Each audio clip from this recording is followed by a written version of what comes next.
Magandang araw po, welcome po sa aking channel, Nov9 TV.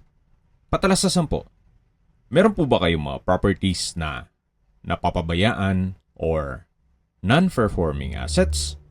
Plan nyo ibenta, pero wala kayong oras pagbenta nito. Kung ito'y pagkakatiwala nyo po sa amin, tawag lang po kayo sa aking numero, usap po tayo, gawan ko po ng video for free. Yes, libre po. Wala po kayong babayaran. Tutulungan pa namin kayong mabenta ang inyong property. Kami na po bala sa marketing,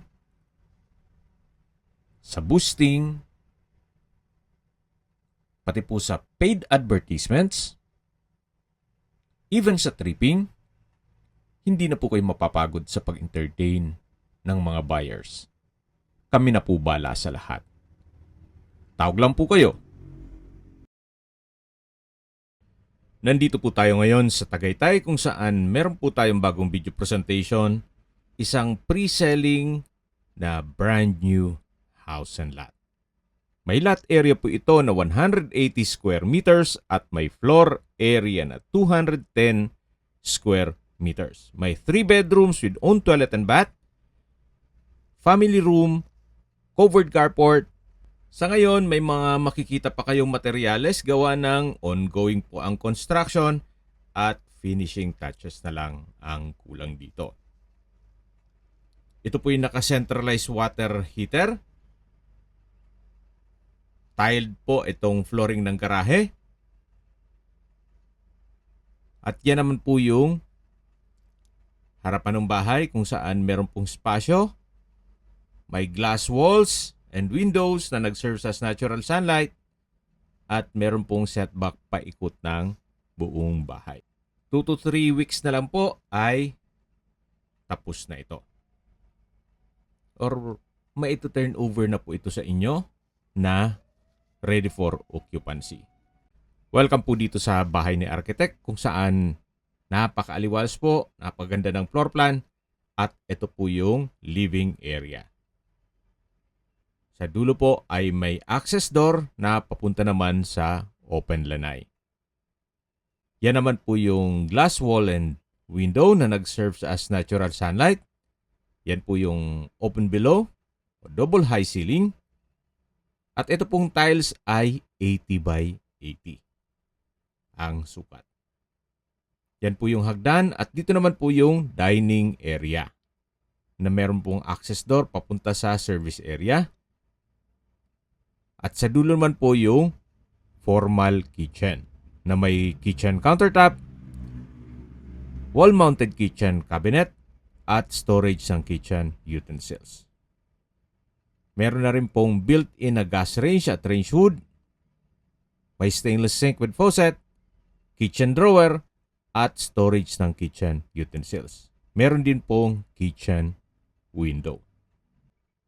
May outlet na rin po para saksakan ng rice cooker or microwave. Yan po yung hagdan at sa dulo naman yung living area. Dito po sa under stairs ay meron pong powder room. Kompleto din po. May hand wash basin, water closet, bathroom window at tiled bathroom wall. Ito po ang powder room. Check natin yung ibang parte ng bahay. Dito naman po sa ilalim ay pwede pong lagyan ng understair storage. At mula po dito, check natin itong unang kwarto. Na kung meron man po kayong PWD or senior citizen sa pamilya, itong kwarto na to ang para sa kanila. May sliding glass window, pin lamps, wardrobe, at may sariling toilet and bath. Nakumpleto din po ang bathroom fixtures gaya ng hand wash basin, bathroom countertop, water closet with bidet, shower, tile bathroom wall, at bathroom window. Hindi na po kailangan ng hot shower set gawa ng centralized na po ang water heater. Ito po ang first bedroom. Labas po tayo. Yan po ulit yung dining area na may access door papunta sa service area. Yan naman yung living area na may access papunta sa open lanay. At ito na po yung hagdan o staircase na naka-wooden handrail at railing. Meron din po itong staircase window. Nag-serve sa as natural sunlight dito sa hagdan.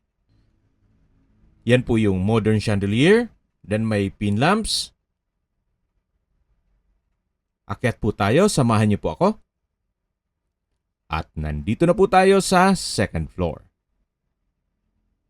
Ito naman po yung second bedroom. May customized glass window. Center lamp, pin lamp. Maayos naman po ang pintura ng ceiling at wall. Pulido. At meron din po itong sariling toilet and bath. From floor to ceiling po ang tile bathroom wall. Then may walk-in closet. May hand wash basin. Water closet. Shower at bathroom window. Yan pong mga nakikita nyong hindi pa tapos ay upon turnover, 100% fully finished na po ito. Balik po ulit tayo dito sa my hallway. Yan po yung open below. Ito po yung hagdan. Yan po yung staircase window. At sa dulo yung glass walls na malapit sa living area. Ito naman po yung third bedroom. Malaki ang espasyo. May wardrobe. Tile flooring. Center lamp. Customized glass window. Then may mga outlet na rin po. At meron din po itong sariling toilet and bath. May hand wash basin, water closet, shower, tile bathroom wall, at may bathroom window. Ito po yung toilet and bath dito sa third bedroom. Tunghayin niyo po ulit. Napakalaki po ng espasyo. Okay, labas po tayo. Dito po yung hallway. At ito naman po yung family area. Na kung saan, pwede rin po itong i-convert sa another bedroom. Kung sakali pong malaking pamilya kayo. Ito pong family area ay meron pong access door na papunta naman sa balkonahe. Na kung saan malaki naman ang espasyo nito. Naka-tile flooring din po ito hanggang dito sa kabilang side. At sa ilalim po nito ay yung garahe. Kung sakali man po na available pa ito, pag fully finished na, ay i-reshoot ko po. Yan po ang inyong mga magiging kapitbahay. Napakatahimik po ng lugar, sariwa ang hangin, at malamig po ang klima. Okay, sa distance, location at travel time portion na po tayo. Mula po sa Picnic Grove, ang distance is 3.8 kilometers at ang travel time is 10 minutes. Mula naman po sa ina ng Laging Saklolo Church, ang distance is 2.5 kilometers at ang travel time is 7 minutes.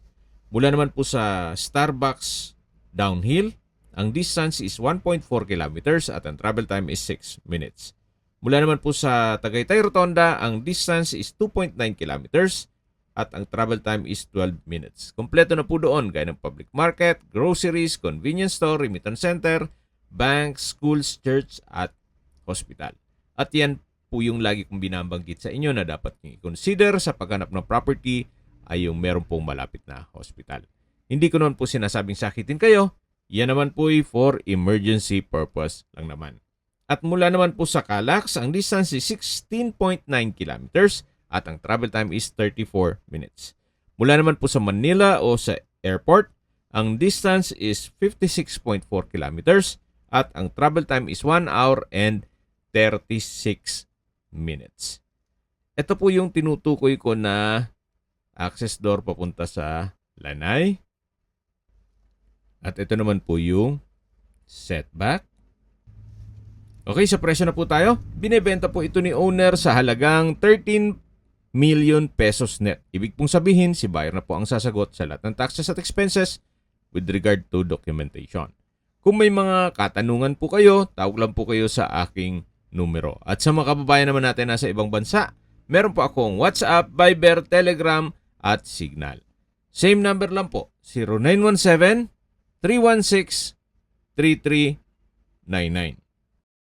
Sa mga nagtatanong naman po ng aming Facebook, meron po aming Facebook page na Nov9TV at Facebook Real Video. Meron din pong TikTok at Instagram.